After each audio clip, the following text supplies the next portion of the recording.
everybody, Cinema Sickness here with your daily sickness video and TGIF. Happy Friday to each and every one of you. Hope you guys had a great week. The weekend is here upon us. That's awesome. 1 week closer to me going to Walt Disney World, which I'm very excited about, which also ties into today's video. We're going to take a look at an entire series of films right here. An entire 6-movie series of films. Some of you guys may recognize this video from Wednesday. I actually shot basically this video already once before. I shot it on Wednesday, but I realized there was a mistake within my video, and I am a bit of a perfectionist, and it was a big enough mistake. Sometimes I let little mistakes slide. I say something wrong, I do something, whatever. I let them slide. But sometimes I make a big enough mistake that I'm like, that's going to drive me nuts. I have to just redo the video. So I took the video down. I think like 40-something of you saw the video. That was it. I quickly took it down. It was only out for maybe like a half hour or something like that. I took it down. I posted a different video for you guys that day. I actually went out and did a little bit of hunting for you guys and shot like that kind of video. Knew I was going to reshoot this video, and then yesterday went out, did a little bit of hunting. I figured, well, I might as well film while I'm out here. And today I didn't do any hunting, so gonna redo this video for you guys today. So all right, let's do it. Let's take a look. For Disney fans, you might want to watch this one. Here we go. We're gonna take a look at the entire Tinkerbell / Disney Fairies series. Yes, all 6 films right here. Tinkerbell, Tinkerbell and the Lost Treasure, Tinkerbell and the Great Fairy Rescue, Secret of the Wings, the Pirate Fairy, and Tinkerbell and the Legend of the Neverbees, because I watched all 6 of these films. Yes, I did. Finally watched all 6 of these films. These are movies that, when the first one came out, I actually got it within a Peter Pan set. My wife actually, I think my birthday or something like that, got me. It was a set that came with like whatever, like the, I think, Platinum Edition of Peter Pan, the new version they released of Return to Neverland, and then it also had Tinkerbell. Pretty cool set. I still have that set.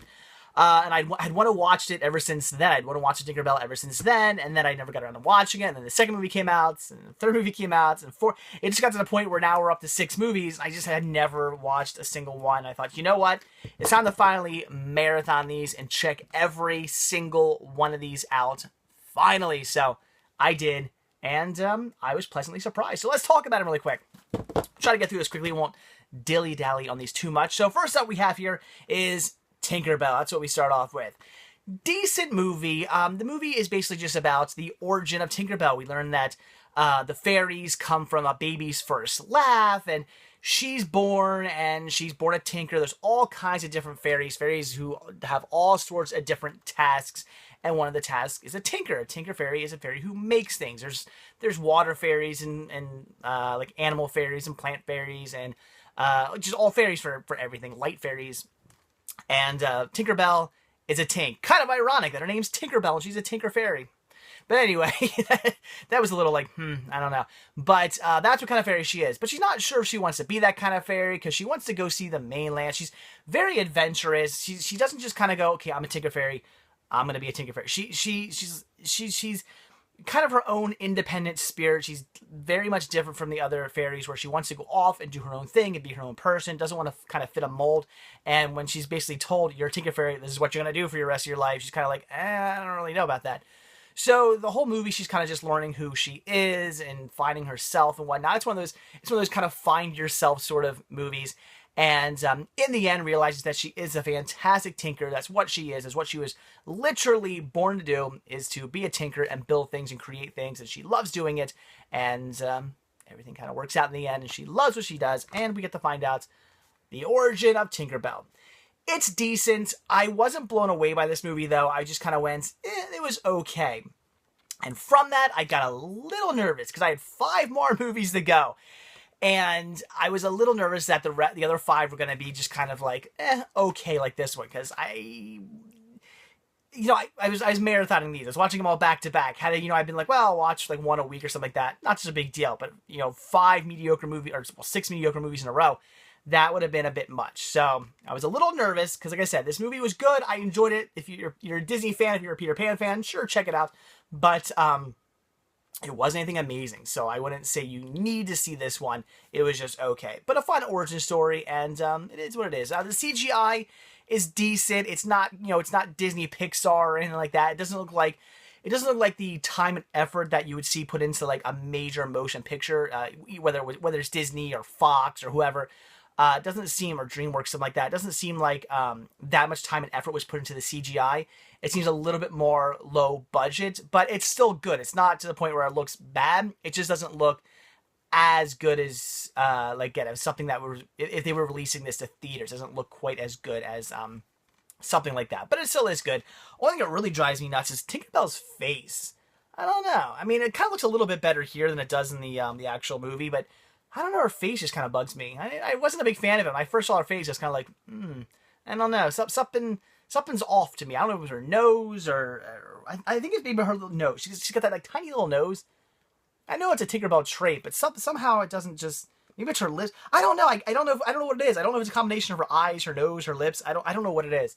I didn't quite like her face. Like I said, here it's not so bad, but in the actual film, I just was like, I was a little put off by it. So, like I said, decent. Not the greatest film in the world, but if you're a Disney fan, check it out. Otherwise, you don't really necessarily need to see it. So then we move on to our next film here, and that is Tinkerbell and the Lost Treasure. This one here is all about Tinkerbell gets the opportunity to basically build this staff for, I believe it's called, it's like the Moonstone or something like that. Blue Harvest Moon Rise. Yeah, there's like a Moonstone, and it's this stone that's been like passed down through like generations and generations, and when the moon hits it, it basically creates like fairy dust, and they need this basically to create pixie dust. I should say it's a moonstone to restore the pixie dust in the pixie dust tree. So they really need this. Like without this, the pixie dust will not be around anymore, and that's pixies can't survive without pixie dust. So it's very important. So already they're making a huge mistake. They already know Tinkerbell. It's been established in this film, and it's been established in the beginning of this movie that Tinkerbell's a bit of a klutz. She doesn't necessarily take things as serious as maybe she should. She takes risks, all this stuff, and yet they're handing her like something that basically puts every if it gets destroyed, it puts every fairy in like jeopardy. Like this is like the life of every fairy. Here you go, klutz. Like it's not a very smart idea. So sure enough, guess what? She breaks the Moonstone. Oh, big surprise there. So yeah, she does break the Moonstone, and now she has to go looking for a new one, and that is where we get And the Lost Treasure from, because she goes off looking for another stone. Things don't work out so well for her with looking for the stone, but in the end, she gets this whole idea of like how to because she's a tinker, of how to build this staff using little shards of the Moonstone, and it actually creates more pixie dust. That it captures more moonlight than the stone itself did, and everybody's all happy because she broke the Moonstone, but she built this staff that works even better than any staff ever built before, and creates more pixie dust than ever before, and yay. Which is fine and all, but at the same time, I'm kind of thinking to myself, okay, so you screwed up, but you still made it work. But you still screwed up, and you ruined this. You ruined this thing that's been passed down from generation to generation. This heirloom, or whatever you want to call it, this really important stone that's super, super important, and you broke it. Granted, you made it work in the end and everything like that, but you broke it. Like, you still should be punished or reprimanded. I just like the fact that they're like, well, you broke it, but whatever, it's okay. You still made it work in the end. I was thinking to myself, like, they should have been like, yay, you did it, but you're still in trouble. Like, you're going to fairy jail. I don't know. I just kind of what messages is that they give to kids. I don't know. So I kind of was like scratching my head on that one. I would show you the Moonstone, but it's actually covered up by a sticker here. It's kind of a bad place to put that sticker, but a $69 value, I'm sure. So, like I said, decent movie. It was okay. Again, not the greatest film. It was just all right. It was decent. I enjoyed it. It is what it is. It just didn't blow me away. So at this point now, I'm getting doubly scared. I just watched two mediocre films. Two films that I enjoyed, I just wasn't blown away by. Two films that I kind of watched and went, okay, I saw them. That was good. All right. I mean, would I watch these again? I would, actually. I'm not trying to say these movies are bad. They're not. They're decent movies. I'd recommend, if you're a Disney fan, I'd recommend checking them out. I just wasn't blown away by either of these, and I'd have 4 more movies to go through now, and I'm getting a little worried because I'm marathoning these, and watching all these movies back to back, if they're all going to be mediocre, I don't know. So I was getting a little worried. But like I said, decent movies. We have an origin story right here of Tinkerbell and her finding out who she is and finding out she loves to be a tinker. And a movie about this moonstone that restores the pixie dust, and she breaks it, has to look for a new stone, can't find it, tinkers up this great staff that creates catches more moonlight, creates more pixie dust than ever, and she's rewarded for that. Odd. But still, decent movies. Alright, so like I said, I was getting a bit scared, but luckily things turned around.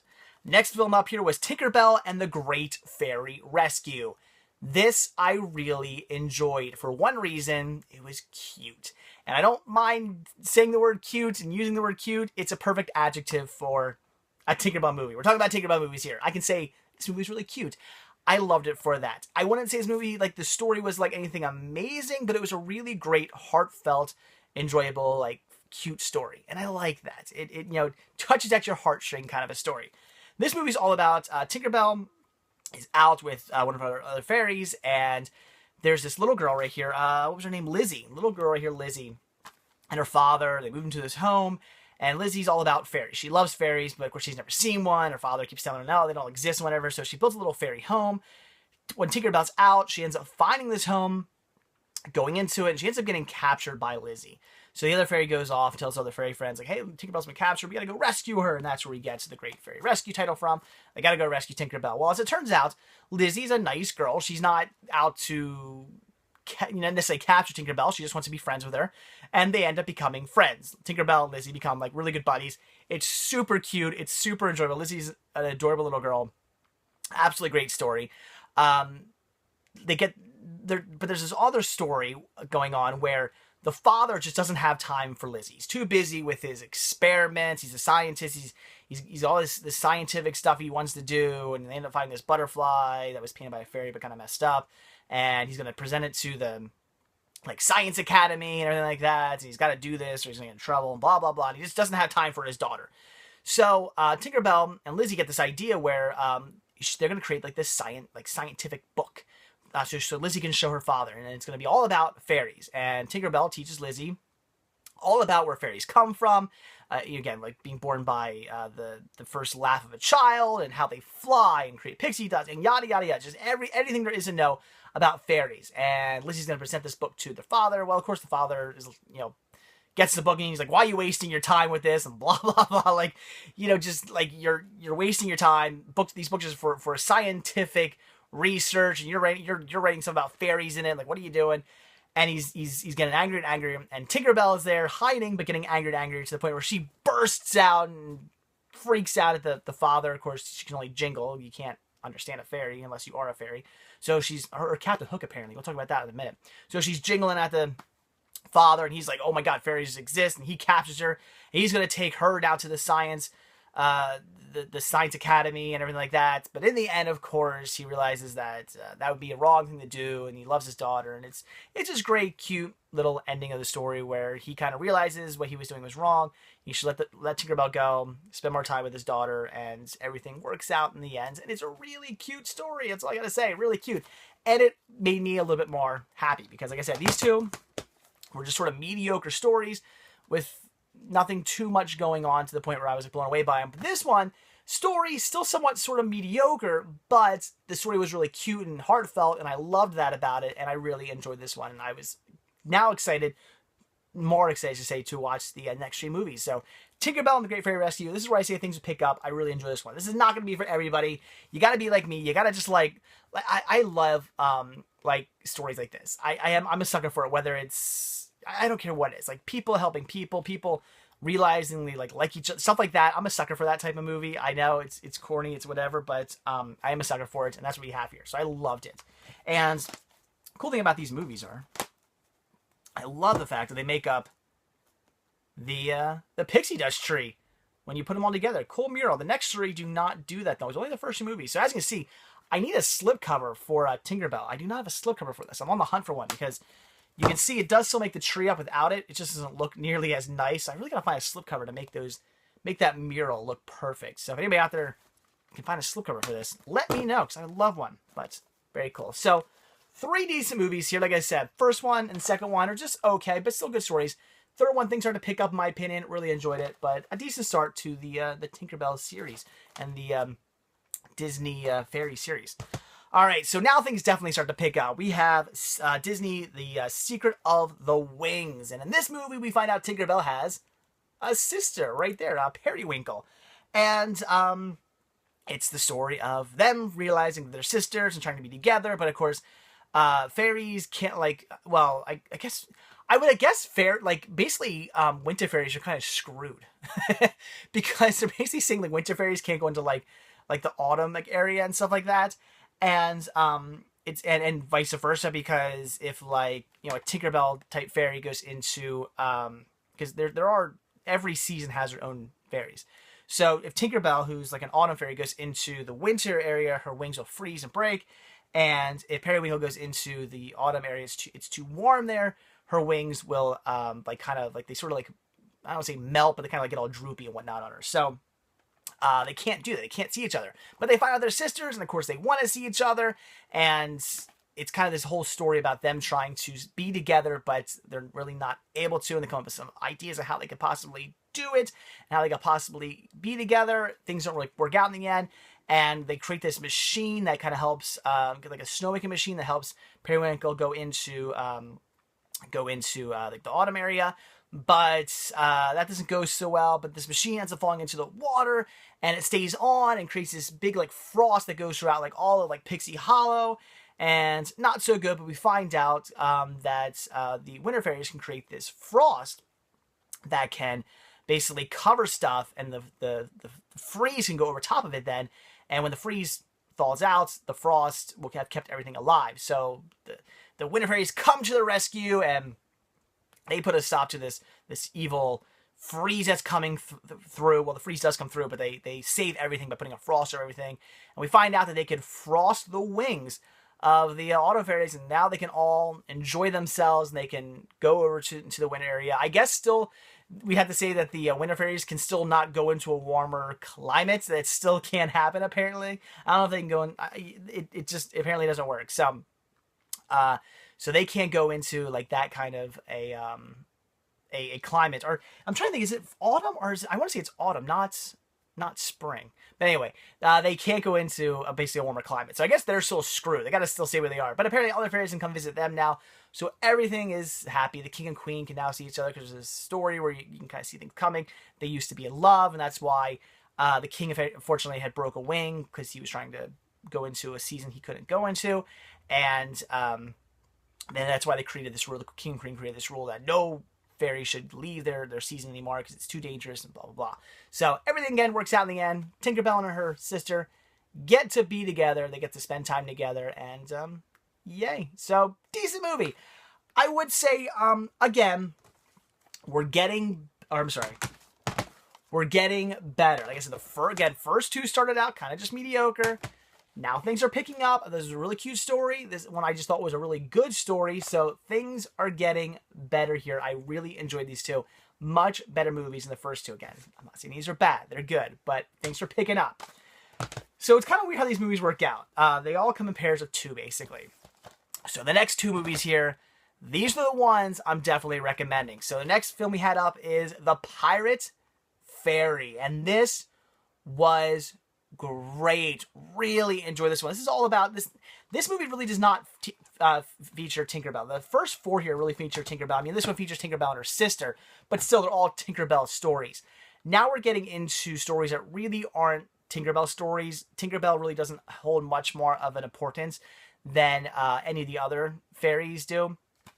So this one's really about, is it Zarina? I think that's how you pronounce her name, Zarina, which is right there. She is do they say what exactly she is? Oh, there we go. A Dustkeeper Fairy. So she's a Dustkeeper Fairy.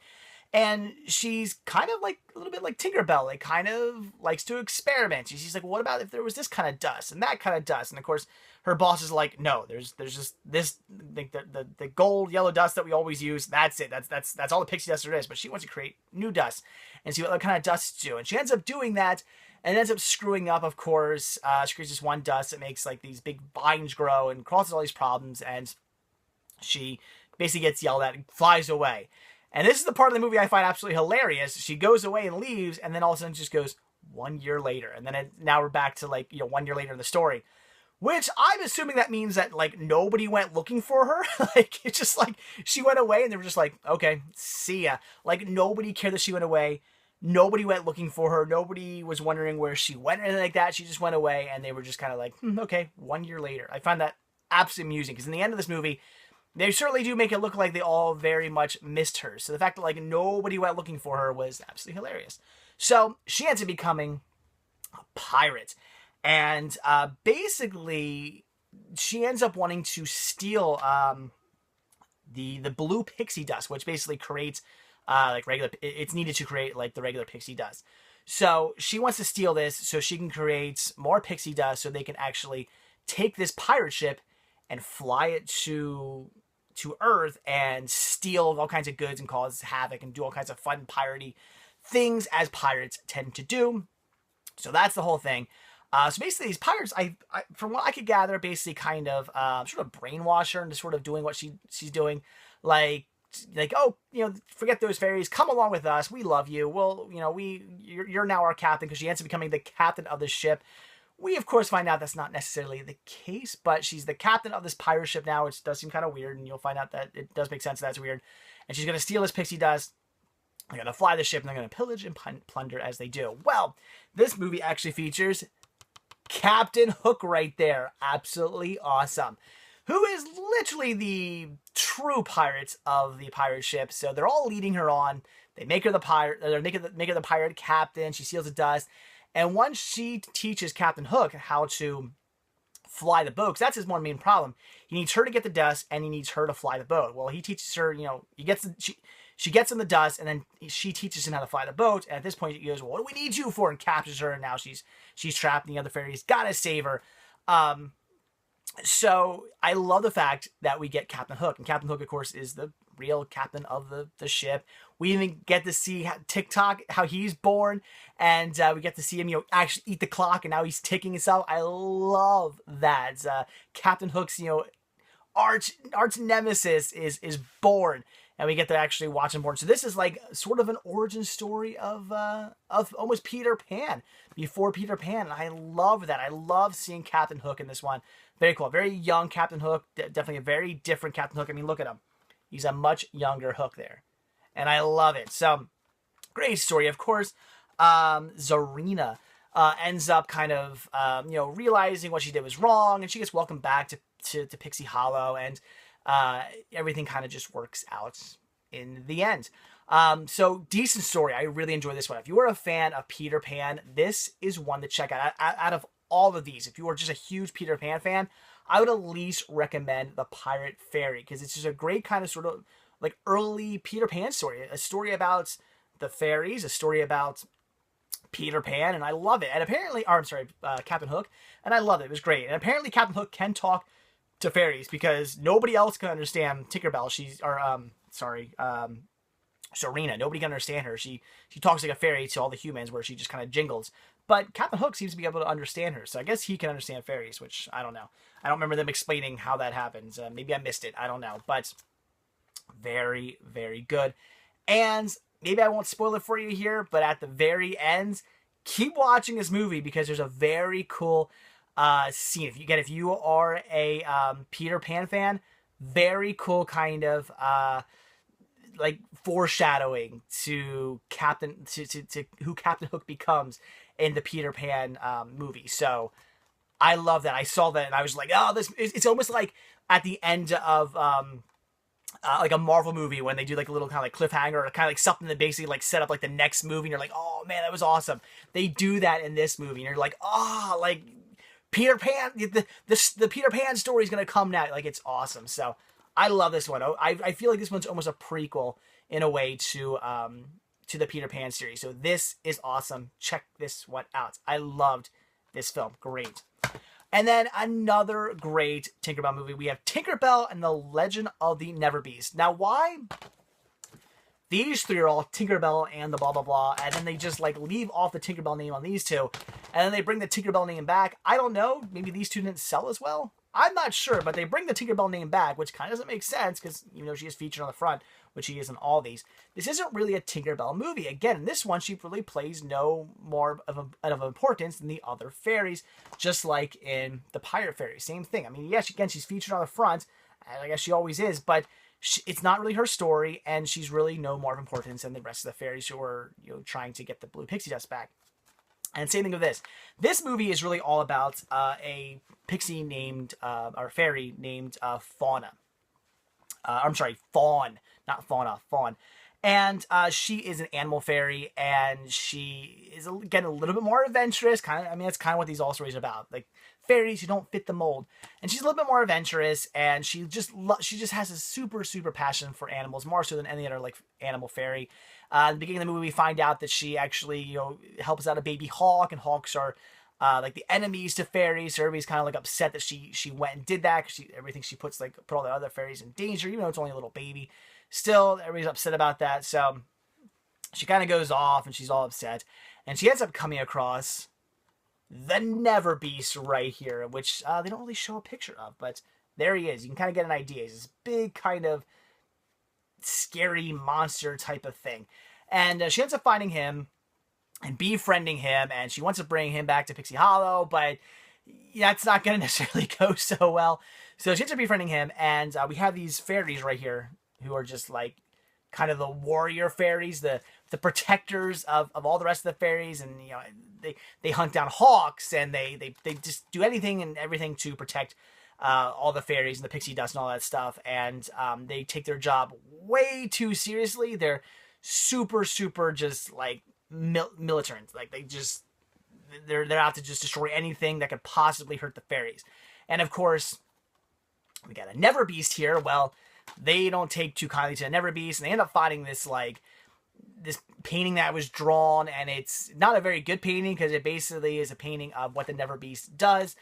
And it really makes the Never Beast out to look like he's evil and he's going to destroy all the pixies. We come to find out, of course, that's not what the Never Beast is about. The Never Beast is actually there to protect the fairies from this thing that comes like every 900 years, something like that. He's there to protect them. Well, of course, the like army fairies come out and they capture the Never Beast, and they're trying to put a stop to him. Well, he needs to go do his job to protect the fairies. And Fawn and all the other fairies kind of realize like what's going on, that he needs to be let go. He's not evil. He needs to be rescued and needs to help the fairies, and he's there to save the fairies. And they of course do. And the bad guy, or not the bad, I call them bad guys, but the army, I guess they're really not bad guys. They're just fairies who take their job way too seriously. The kind of army militant fairies. They, you know, end up realizing that what they did was wrong too, and yada, yada, yada. But unfortunately, they've already, you know, cost a lot of time by capturing the Never Beast, and they actually destroyed like the Never Beast built these towers in like each one of the seasons. They end up destroying one of them, and now what's going to happen? What's he going to do? Well, him and Fawn, they end up flying up into the air and capturing all this lightning and bringing it all in and saving the pixies, and I keep saying pixies, keep saying the fairies. And saves them all. Of course, I won't give stuff away. Somebody might possibly have died, but maybe not. So, great story. I really enjoyed this one. This was another great Disney fairy story. I really, really like this one. A great Tinkerbell story. Even though it's not really a story about Tinkerbell, it's just a Pixie Fairies, or a Pixie Hollow fairy story. It's really about Fawn. But I absolutely loved this one. A great, great, great story. And it is a bit sad at the end when, you know, the Never Beast goes back to hibernate. And I guess we find out that I keep saying pixies, I guess it's Pixie Hollow. Fairies don't live forever, apparently, because they're all sad because they know it's going to be like another 900 years. So this Never Beast wakes up and has to go through this whole thing again. And they're all saying, oh, well, you know, we'll never see you again. So apparently fairies do end up dying. I guess we find out in a kind of a roundabout way that happens. So they're all sad. It's a pretty sad ending, but it's really cute at the same time because in the little cave he hibernates in, they built him like a never-ending water bowl, like a water bowl that never dries up, and they create like a little bed for him and everything. It's pretty cute, so I love that. So again, great story. And of course, they do end up making a much better painting explaining what the Never Beast does. So in like 900 years from now, all the other fairies who've like forgot about this stuff, they might actually know he's good and not to capture him and let him do what he does. So, great story. So, like I said, these movies kind of come in twos almost. We have the first two, which are decent movies. I enjoyed them, but I wasn't blown away by them. They're just kind of okay films. Then things start to step up a bit with the next two. I thought this one was super cute. I thought this one was a great story, so I really did enjoy these two. Again, things start to get a little bit better here. Great, great, great stories. And then the last two, my favorites. I mean, I gotta say, The Pirate Fairy, probably my favorite, just because I'm like a big Peter Pan fan, so I love it. But The Never Beast was really good too, so things definitely end quite well. And I've heard this is it. They're only gonna do these 6 movies, and we're not gonna see any more. I don't know. That's kind of sad if that's the case, because I almost sort of I want more. I liked them. I enjoy these. I want more of them, but I guess that's it. So there you go. That was all 6. Try to get these in order here.